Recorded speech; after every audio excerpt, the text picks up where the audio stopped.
Hello, my dear 10th board aspirants. My name is Neha Sachdev and I once again welcome back you to Step Up Academy. और आज हम start करने वाले हैं हमारी chapter number 3 that is first flight का title जिसका नाम है टू स्टोरीज अबाउट फ्लाइंग। तो टू स्टोरीज अबाउट फ्लाइंग का जो फर्स्ट पार्ट था that is his first flight, वो हम देख चुके हैं प्रीवियस वीडियो में। और आज हम इस वीडियो में डिस्कस करेंगे part 2 of this story that is the black aeroplane. तो ये क्या है ब्लैक एरोप्लेन एग्जैक्टली? तो यहाँ पे बात हुई है एक एरोप्लेन की जो कि ब्लैक कलर का था, but what is so specific about it ये जानेंगे जब हम चैप्टर को वर्ड टू वर्ड समझेंगे। बट बिफोर आई प्रोसीड हम जल्दी से समझते हैं अबाउट द ऑथर जिन्होंने लिखी है इस मिस्टीरियस, इस रहस्यमयी छोटी सी स्टोरी को that is the black aeroplane. So लिखा किसने? फ्रेडरिक फोर्साइथ ने इस स्टोरी को लिखा है, who was born on 25th of August 1938 in England. He is an English author, journalist, spy and occasional political commentator. अब देखो यही समय पता चल रहा है कि एक इंग्लिश ऑथर है, बहुत अच्छी स्टोरीज लिखते हैं, जर्नलिस्ट भी हैं, एक स्पाई का भी काम करते हैं एंड ओकेशनल पॉलिटिकल कमेंटेटर भी हैं। Before becoming a journalist he join the RAF and was a jet fighter pilot. और इसीलिए इन्होंने बहुत ये सस्पेंस वे में इस स्टोरी को लिखा जो बहुत मजा आएगा, और जो सस्पेंस है वो आप लोगों को पता चलेगा at the end of the story. तो तब तक आपको मेरे साथ बने रहना है और इस सस्पेंस की क्यूरियोसिटी में ड्वेल्व करना है। Now let's understand about the introduction of this chapter. Black Aeroplane, which is written by Frederick Forsyth. The student gets to know about a pilot who is on his flight back home to England. अब यहाँ पे बात हो रही है एक pilot की जो अपने घर जा रहे होते हैं टू इंग्लैंड। मतलब इन्होंने अपनी फ्लाइट ली है फ्रॉम फ्रांस और इनको पहुंचना कहाँ पे? इंग्लैंड में। अब जो इनके एरोप्लेन है इसका नाम है ओल्ड डेकोटा DS-088। ये इनके एरोप्लेन का नाम है, जैसे सब एरोप्लेन्स के नाम होते हैं। अब जब इनको घर जाना है तो इनके दिमाग में पूरी वही क्यूरियोसिटी है और बहुत ही ज्यादा ये एक्साइटेड है अपने घर पे जाने के लिए, स्पेसिफिकली इंग्लैंड में इंग्लिश ब्रेकफास्ट करने के लिए अपनी फैमिली मेंबर्स के साथ। तो उसी ईगरनेस के साथ, उसी डेस्परेशन के साथ ये बिना चीजों को बहुत अच्छे से मॉनिटर करे, चेक करे, अपनी फ्लाइट को ले लेते हैं।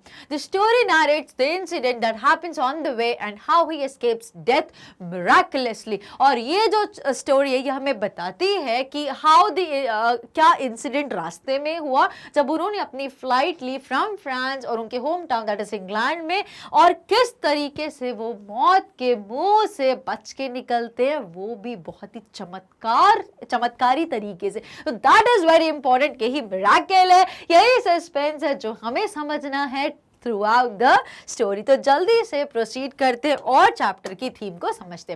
The black aeroplane is a story which is based on a surprising event happened with the narrator. तो खुद नरेटर के साथ जो एक बहुत ही सरप्राइजिंग बोल लो, मिस्टीरियस बोल लो, मिरेकुलस बोल लो, जो एक्सपीरियंस हुआ है वो यहाँ पे उन्होंने शेयर किया। The story depicts vividly the mystery and suspense. तो स्टोरी बहुत ही क्लियर तरीके से जो रहस्य है और जो सस्पेंस है वो उसको अच्छे से बताता है। It seems incredible sometimes to the scientific world. On the other hand, we can't deny the existence of such happenings. अब एक तरफ अगर हम बात करें कि बहुत अजीबोगरीब चीज लगती है एक साइंटिफिक, जिस वर्ल्ड में हम रह रहे हैं, जिस साइंस के एरा में हम रह रहे हैं, टेक्नोलॉजिकल लाइफ को हम जो जी रहे हैं, उसमें ऐसी चीजों के बारे में सोचना, मिराकल भी कभी होते, चमत्कार कभी होते हैं क्या, या ऐसी सस्पेंस के बारे में सोचना भी पॉसिबल नहीं है। वी कांट डिनाई, लेकिन एट द सेम टाइम हम डिनाई भी नहीं कर सकते कि ऐसी भी हैपनिंग्स आज भी होते हैं जो हम सोचने के लिए मजबूर हो जाएंगे जब हम इस कंप्लीट स्टोरी को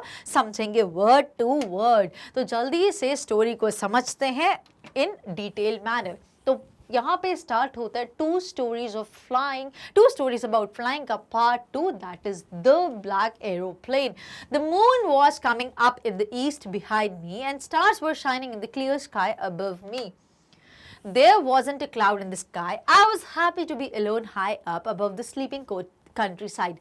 I was flying my old Dakota aeroplane over France back to England. I was dreaming of my holiday and looking forward to being with my family. I looked at my watch, 1:30 in the morning. तो यहाँ पे वो पूरा वो scene बता रहे जब उन्होंने फ्लाइट टेक ऑफ करी. Moon was coming up in the east. तो ईस्ट डायरेक्शन में मून आ रहा था, मतलब ईस्ट डायरेक्शन से. अब कैमरा इमेज पे मत जाइए, मिरर इमेज पे मत वर्क करिए, अपनी ईस्ट डायरेक्शन में जहाँ से सनराइज होता है तो वहां से मून आ रहा था, मतलब रात का टाइम हो रहा था. और बिहाइंड मी, पीछे से ऐसा लग रहा था बिल्कुल मतलब ये आगे की तरफ है अपने एरोप्लेन में और पीछे से मून आ रहा है, रात शुरू हो गई है. Behind me and stars were shining in the clear sky above मी. और स्काई बिल्कुल क्लियर थी. आप ये बात को ध्यान रखिए, in the clear sky above मी, क्योंकि देखिए जब भी हम एरोप्लेन में जाते हैं या आपको पता होगा इस चीज का, बारिश के महीने में during the rainy season flights जो जनरली बहुत कैंसिल हो जाती है, डिले हो जाती हैं, पोस्टपोन्ड हो जाती है. ऐसा क्यों होता है? बिकॉज क्लियर स्काई अगर नहीं होती है तो जो पायलट्स होते हैं वो अपनी फ्लाइट को ईजिली नहीं कंटिन्यू कर सकते, तो उनको कहीं ना कहीं हॉल्ट लेना पड़ता है या वहीं पे कहीं ना कहीं आसपास जो एयरपोर्ट होता है वहाँ पे लैंड कर लेते हैं या फिर उसको कैंसिल कर लेते हैं फ्लाइट्स को, बिकॉज इट्स नॉट सेफ. वो रिस्क पे, स्टेक पे अपने पैसेंजर्स को लेके नहीं जा सकते हैं अपने साथ. सो अब ये बात हो रही है जब बिल्कुल क्लियर मून था, मतलब इससे पता चल रहा है कि आसमान बिल्कुल साफ है, कोई घने काले बादल नहीं, बिकॉज मून दिख रहा है, शाइनिंग स्टार्स है, बिल्कुल क्लियर स्काई थी. There wasn't a cloud in the sky. और बादलों में एक भी क्लाउड नहीं था, एक भी घना काला बादल नहीं था, बिल्कुल क्लियर स्काई थी. I was happy to be alone high up above the sleeping countryside. और वो बहुत खुश थे जब उन्होंने अपनी फ्लाइट को टेक ऑफ करा था, तो बहुत खुश थे to be alone high up above the sleeping countryside. कि अब ये कब की बात हो रही है? रात के 1:30 बजे, मतलब 12 बजे के बाद अगला दिन हो जाता है, तो उसको अर्ली मॉर्निंग अगर बोला है तो आप दोपहर का 1:30 नहीं बजा, रात का 12 बजता है, उसके बाद 1 और 1:30 बजे की बात है ये. सो वो बहुत खुश थे to be alone high up, कि वो अकेले फ्लाइट में ऊपर थे और बिल्कुल क्लियर वेदर है और उसमें अपने फ्लाइट को उन्होंने टेक ऑफ किया है और नीचे पूरी दुनिया सो रही है रात के 1:30 बजे. Of course I was flying my old Dakota aeroplane over France back to England. और ये अपना ओल्ड डिकोटा, ये इनकी एरोप्लेन का नाम है, ये अपने ओल्ड डिकोटा को फ्लाई कर रहे थे फ्रांस के ऊपर और कहाँ हेड कर रहे थे? इंग्लैंड के लिए. I was dreaming of my holiday. और इनके दिमाग में जो पूरे थॉट्स थे वो कौन से थे? कि वो घर अपने इंग्लैंड जाएंगे, अपना होम टाउन, उनका घर, उनकी फैमिली वेट कर रही होगी, उनको उनके साथ इंग्लिश ब्रेकफास्ट करना था. So I was dreaming of my holiday and looking forward to being with my family. I looked at my watch और तब जब उन्होंने घड़ी देखी, so it was 1:30 in the morning. मतलब रात के 12 बजे के बाद जो अगला दिन हो जाता तो तब के 1:30 बजे हुए थे. I should call Paris control soon, I thought. As I looked down past the nose of the aeroplane, I saw the lights of a big city in front of me. I switched on the radio and said, Paris control Dakota DS-088 here. तो ये आपको नाम ध्यान रखना है. ये क्या है? ये जो एरोप्लेन जो फ्लाई कर रहे थे हमारे पायलट, उस एरोप्लेन का नाम था. सो अब बोलते हैं कि जब मैं थोड़ा आगे चला गया तो मुझे याद है कि मुझे चेक कर लेना चाहिए कि मैं राइट डायरेक्शन में जा रहा, क्योंकि उनको थोड़ा सा डाउट लगा, ऐसा कुछ स्केप्टिकल थे किसी चीज के लिए, तो उन्हें मेक श्योर करना बेटर समझा to move on the safer side, because he was very excited कि उनको कहाँ जाना है, उनको अपनी फैमिली से मिलना है और इंग्लिश ब्रेकफास्ट करना है. So I should call Paris control room. तो फ्रांस से ही फ्लाई कर रहे थे, उन्होंने सोचा कि पेरिस कंट्रोल रूम में कॉल करता हूँ और मेक श्योर करता हूँ whether I am going on the right direction or not. I thought as I look down past the nose of the aeroplane. और जब उन्होंने बिल्कुल राइट फ्रंट में देखा, नोज मतलब बिल्कुल टिप ऑफ द एरोप्लेन पे देखा, so I saw the lights of a big city in front of me. तो उसको बड़ा पेरिस, एक बड़ा चमचमाता हुआ शहर है, उसकी ब्राइट लाइट्स उनको दिखने लगी. I switch on the radio. और फिर उन्होंने क्या करा? अपने रेडियो को ऑन करा एंड सेड, जैसे ये all over throughout there flight ये कनेक्टेड रहते हैं, जो भी नियरेस्ट जिस एरिया में भी जाते हैं वहां का जो कंट्रोल रूम कैच होता है उससे कनेक्ट कर लेते हैं. सो उन्होंने अपना रेडियो को ऑन करा एंड उनसे कनेक्ट करके पूछते हैं, Paris control Dakota DS-088 here. मतलब मैं इस फ्लाइट से बोल रहा हूँ, इस एरोप्लेन में हूं मैं. Can you hear me? ऐसा कौन? हमारे पायलट बोलते हैं, and I am on my way to England, और बोलते हैं मैं अपने रास्ते में, मतलब मैं इंग्लैंड के लिए जा रहा हूँ। Over the voice from the radio answered me immediately, और वहाँ रेडियो से भी मुझे रिप्लाई तुरंत ही मिल जाता है। DS088 I can hear you, और वहाँ से रेडियो से आवाज़ क्या आती है, पेरिस कंट्रोल रूम से आवाज़ आती है, yes DS088 I can hear you, you ought to turn 12 degrees west now, DS088 over. और वहाँ से आवाज़ में वो लोग क्या रिप्लाई करते हैं कि आपको 12 डिग्री टू वेस्ट, थोड़ा सा मतलब 12 डिग्री बहुत स्लाइटली से आप जो जिस डायरेक्शन में जा रहे हैं वहाँ से थोड़ा सा आपको एंगल वे में, थोड़ा सा छोटा सा एंगल है, 12 डिग्री टू वेस्ट आपको हेड करना है। तो ऐसा बोल के वो ओवर करके कॉल कॉल कंप्लीट कर लेते हैं। Then The voice from the radio answered me immediately, और बहुत ही जल्दी आवाज आती है, I can hear you। Okay, यहाँ तक हमने पढ़ लिया था। I checked the map and the compass, switched over to my second and last fuel tank, और एकदम से अब सब चीज़ों को जब अच्छे से फ्लाइट ऊपर आ गई है और सब चीज़ों को मेक श्योर करे, तो उन्होंने पहले रेडियो से कंफर्म करा, कंट्रोल रूम से, पेरिस कंट्रोल रूम में कॉल करते हैं और देखते हैं कि सही डायरेक्शन में वो नेविगेट कर रहे हैं कि नहीं, और फिर ये चेक करते हैं मैप पे और कंपास को। switched over to my second and last fuel tank, तो एरोप्लेन्स में 2 फ्यूल टैंक होते हैं, एक मेन टैंक होता है और एक इमरजेंसी वाला होता है। तो अब उसमें क्या रीड कर रहा था कि इनके जो एरोप्लेन है उसमें जो फ्यूल टैंक था वो सेकंड पे उसने स्विच कर लिया था और वो एक लास्ट फ्यूल टैंक अब बचा हुआ था। And turn the Dakota 12 degrees west towards England, और वो 12 डिग्री वेस्ट की तरफ अपनी तरफ एंड टर्न द डेकोटा, और अपने जो एरोप्लेन डेकोटा DS088 को 12 डिग्रीज टू वेस्ट की तरफ इंग्लैंड जो हेड कर रहा था वहाँ पे टर्न कर लेते हैं। I'll be in the time of breakfast, और उनके दिमाग में पूरा यही चल रहा है कि मैं बिल्कुल इन टाइम होऊंगा, मैं बिल्कुल टाइम पर पहुंच जाऊंगा अपने घर इंग्लैंड में ब्रेकफास्ट के लिए। आई थॉट, ऐसे सारे थॉट्स उनके दिमाग में चल रहे थे। A good big English breakfast, everything was going well, it was an easy flight, और उनके दिमाग में बहुत अच्छा खासा ब्रेकफास्ट का सीन चल रहा था और सारी चीजें बिल्कुल स्मूथ चल रही थी, बहुत ही इजी फ्लाइट थी ये। Paris was about 150 kilometers behind me when I saw the clouds, और अचानक से घने काले बादल छाने लग जाते when I saw the clouds। तब वो कितना थे, Paris was about 150 kilometers behind me, मतलब पेरिस से ये 150 किलोमीटर आगे आ चुके थे, ये हेड करे थे इंग्लैंड की तरफ और पेरिस को पीछे छूटे हुए 150 किलोमीटर हो चुके थे। और अचानक से जो वेदर है बहुत ही एट्रोशियस होने लग जाता है, जो बहुत ही डार्क क्लाउड्स छाने लग जाते, पूरे घने काले बादल छाते, स्टॉर्म क्लाउड्स, बिल्कुल काले काले बादल छाने लग जाते। दे वर ह्यूज, और बड़े बड़े घने काले बादल। They look like black mountains standing in front of me across the sky, और ऐसा लग रहा था काले काले बिल्कुल पहाड़ हैं जो मेरी एरोप्लेन के आगे आके खड़े हो गए हैं, जिसकी वजह से मुझे कुछ भी विजिबिलिटी नहीं हो पा रही है। I knew I couldn't fly up and over them and I didn't have enough fuel to fly around them to the north और साउथ। अब यहाँ पे क्या बोलते हैं, उनको बहुत अच्छे से पायलट को ये चीज़ पता थी कि उन काले बादलों में से बिकॉज कुछ विजिबिलिटी ही नहीं है, तो वो कहाँ हेड करेंगे, क्या वो समझेंगे किस डायरेक्शन में जाएंगे, कुछ विजिबिलिटी ही नहीं है। So I knew I couldn't fly up and over them, मैं उन घने काले बादलों को क्रॉस करके नहीं जा सकता हूँ।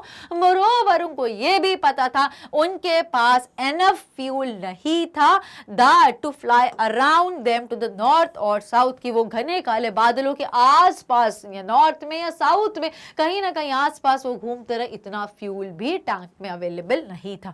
I ought to go back to Paris, अब वो बोलते हैं कि मुझे पेरिस लौट जाना चाहिए, बट अगेन फ्यूल टैंक का क्वेश्चन आता है।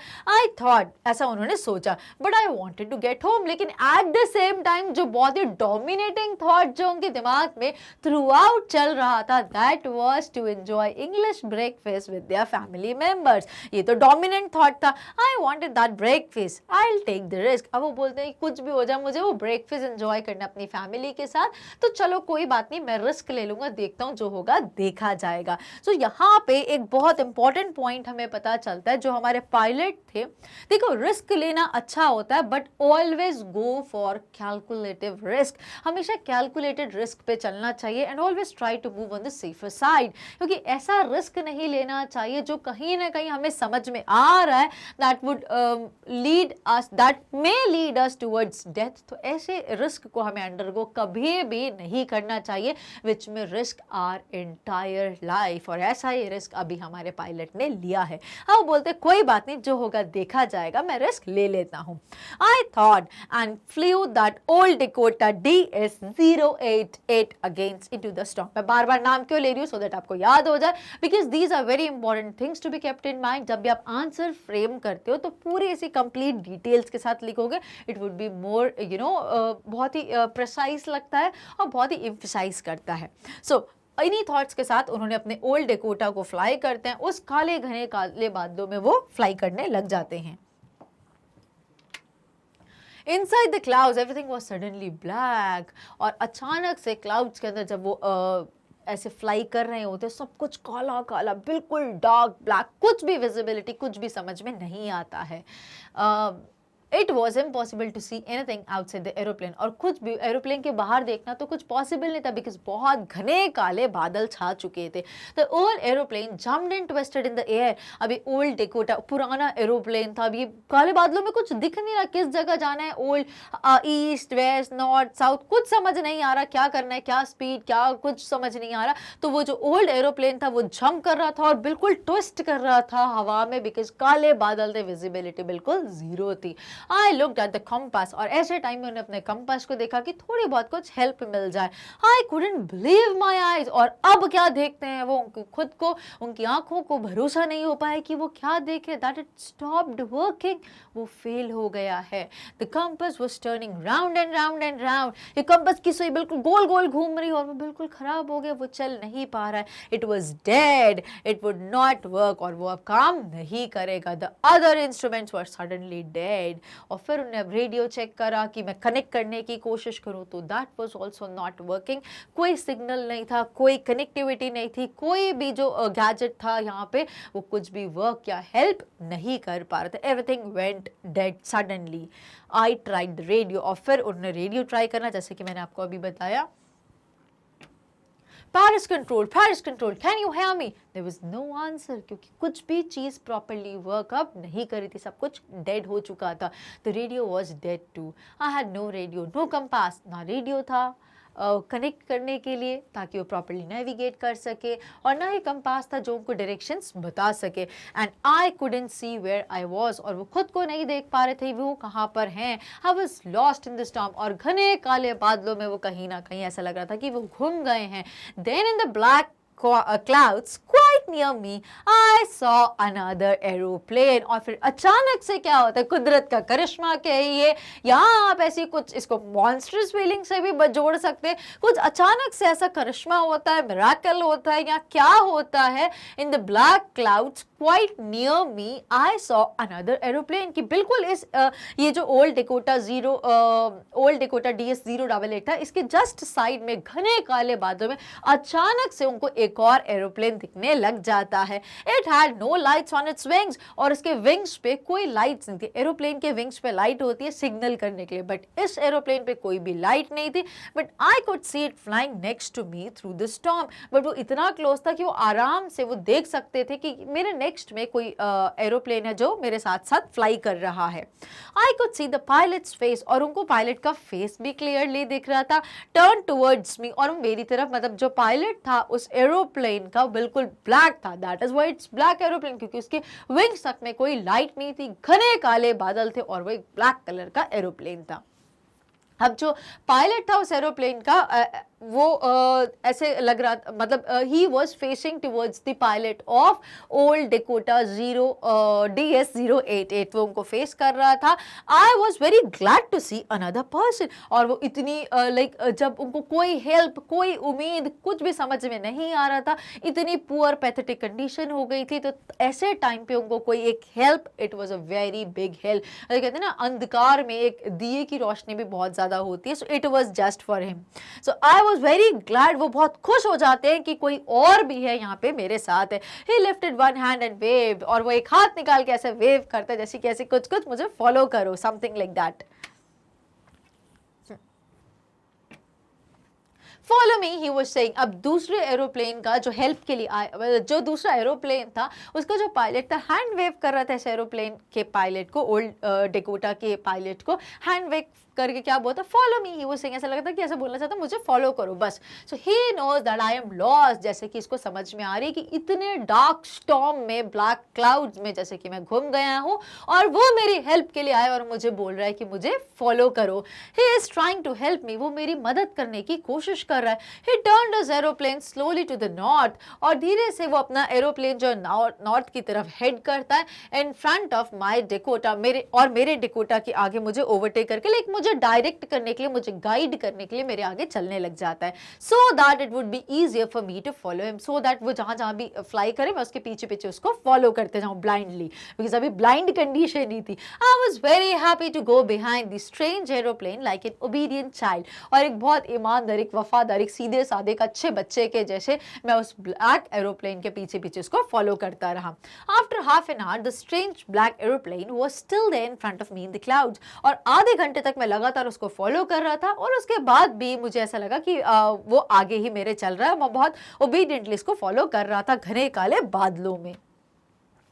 Now there was only enough fuel in the old Dakota's last tank to fly for 5 or 10 minutes more.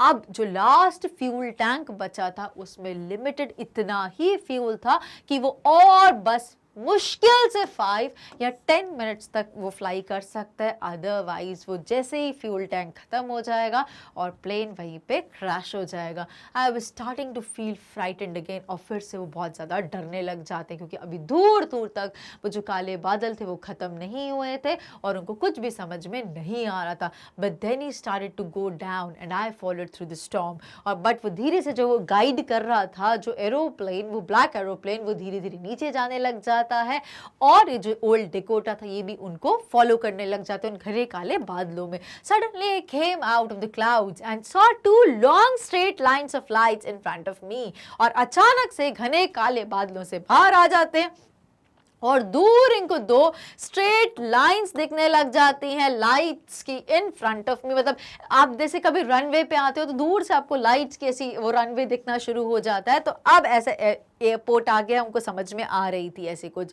तो अब light front sorry Suddenly I came out of the clouds and saw 2 long straight lines of lights in front of me. It was a runway and airport. और अब उनको थोड़ी सी जान में जान आई, थोड़ी सी तसल्ली मिलती है और उनको लगता है कि अब मैं फाइनली रनवे पे पहुंचने वाला, अब मैं एक एयरपोर्ट पे पहुंच चुका हूँ। I was safe. I turned to look for my friend in the black aeroplane. और अब उन्होंने सोचा कि इतने ब्लैक एरोप्लेन में, like it was not less than a blessing to me in this darkness, तो कौन आया था, एटलीस्ट मैं उसको थैंक्स तो ओ कर दूं। So I turn to look for my friend in the black aeroplane but the sky was empty, लेकिन उनको आसपास कुछ भी देखने को नहीं मिलता है। देयर वाज नथिंग देयर, वहां पे कुछ भी उनको नहीं दिखा। The black aeroplane was gone, I couldn't see it anywhere, और उनको ऐसा लगा कि ब्लैक एरोप्लेन जा चुका है और उनको आसपास दूर दूर तक कुछ भी देखने को नहीं मिल रहा था।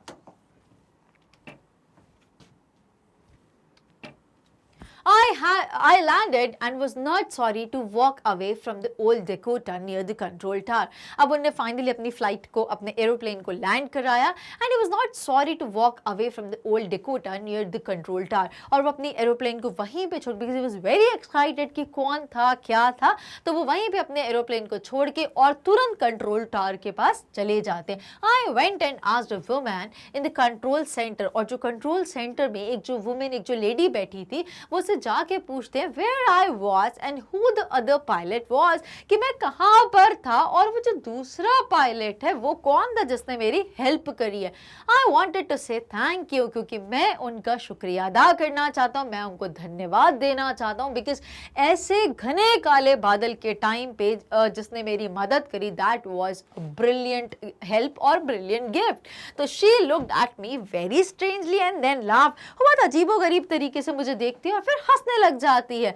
Another aeroplane, दूसरा aeroplane, up there in this storm, ऐसे स्टॉर्म में एक और aeroplane. No other aeroplanes were flying tonight। अब वो लेडी बोलती है कि और कोई एरोप्लेन नहीं था जो आज फ्लाई कर रहा था except your old Dakota DS-088। Yours was the only one I could see on the radar। और वो फिर फाइनली रडार पे चेक करती है कंफर्म करने के लिए, तो देखते हैं कि रडार पे भी और कोई एरोप्लेन दिख ही नहीं रहा था, सिर्फ एक ही फ्लाई हो रहा था, that is old Dakota. Now, so who helped me to arrive there safely without a compass or a radio and without any more fuel in my tanks? तो अब यहाँ पे हमारे पायलट क्वेश्चन करते हैं उस लेडी से, सो हु वाज देयर, वो कौन था जिसने मेरी मदद करी, इतने घने काले बादलों में वो आए, मेरी मदद करी और मुझे सेफली इस एयरपोर्ट पे लैंड कराया। ना तो मेरी फ्लाइट में एरोप्लेन में कंपास सही से चल रहा था, ना ही रेडियो प्रॉपर कनेक्ट हो रहा था, और सबसे बड़ी चीज फ्यूल भी ऑलमोस्ट खत्म हो चुका था मेरे दोनों टैंक्स में। Who was the pilot on the strange black aeroplane? अब वो जानना चाहते वो कौन पायलट था उस स्ट्रेंज ब्लैक एरोप्लेन में जो बिल्कुल डार्क कलर था, ऐसे टाइम में मेरे हेल्प करने के लिए आया। Flying in the storm without lights, और उसमें लाइट्स तक नहीं थी, वो क्या चीज थी?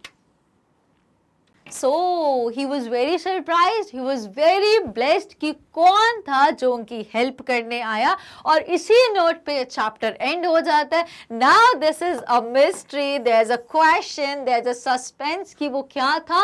अब आप इसको दो एंड्स पे ले जा सकते हैं। क्या वो कुछ मिराकल था, क्या वो कोई भगवान का करिश्मा था, क्या वो कोई गॉड्स मैसेंजर था जो ऐसे टाइम में हेल्प करने आया पायलट को, या फिर आप इसको कुछ भी स्पाई समझ सकते हैं या किसी भी सेंस में इसको ले जा सकते हैं। बट आपके आंसर्स में जरूर जानना चाहूंगी, because I want to know about your thoughts, your imagination with justification. Please don't forget to mention your answers in the comment section below. अब यहां से हम कंप्लीट करते हैं अपनी चैप्टर और फटाफट से इसका कंक्लूजन देखते हैं। The first part of the story teaches us that the inner strength of the person is always helpful in overcoming difficult situations. तो फर्स्ट पार्ट जो हमने देखा था, first flight, his first flight, वहां से हमें पता चलता है, इट टीचेस अस कि inner strength of the person is always helpful. हमें करेज, हिम्मत, हौसला, खुद पे भरोसा, ये कितना जरूरी होता है कितनी भी डिफिकल्ट सिचुएशंस को या अपने फियर्स को ओवरकम करने के लिए। और ये जो दूसरा पार्ट था, द ब्लैक एरोप्लेन, ये हमें एक मैसेज देखता है that we should not risk the lives of others to fulfil our dreams, कि हमें दूसरों की लाइफ को रिस्क करके या हमें रिस्क की कंडीशन में लाके अपने आप को, हमारे जो थॉट्स, जो इमेजिनेशन, जो फैंटेसीज होती है उनको डोमिनेट नहीं होने देना चाहिए। मतलब बीइंग अ पायलट, हमारी जो ड्यूटीज, जो रिस्पॉन्सिबिलिटीज होती है, वो हमारे ड्रीम्स, हमारे एस्पायर्स, हमारी फैंटेसीज को ओवरकम नहीं होने देना चाहिए। So this is very important that we learn. पहले में हमने सीखा कि हिम्मत, हौसला होना चाहिए और खुद पे भरोसा, और दूसरे में हमने देखा कि हमें अपनी ड्यूटीज के लिए कितने ड्यूटीफुल होना चाहिए, कितने डेडिकेटेड होना चाहिए और अपने ड्रीम्स, डिजायर्स को साइड पे रखना चाहिए। और इन वर्ड्स के साथ मैं लेती हूँ लीव, और यहाँ पे कंप्लीट होते हैं हमारे दोनों पार्ट्स ऑफ द स्टोरी। मिलेंगे नेक्स्ट वीडियो में with chapter number 4। Till then stay tuned and stay connected with step up academy.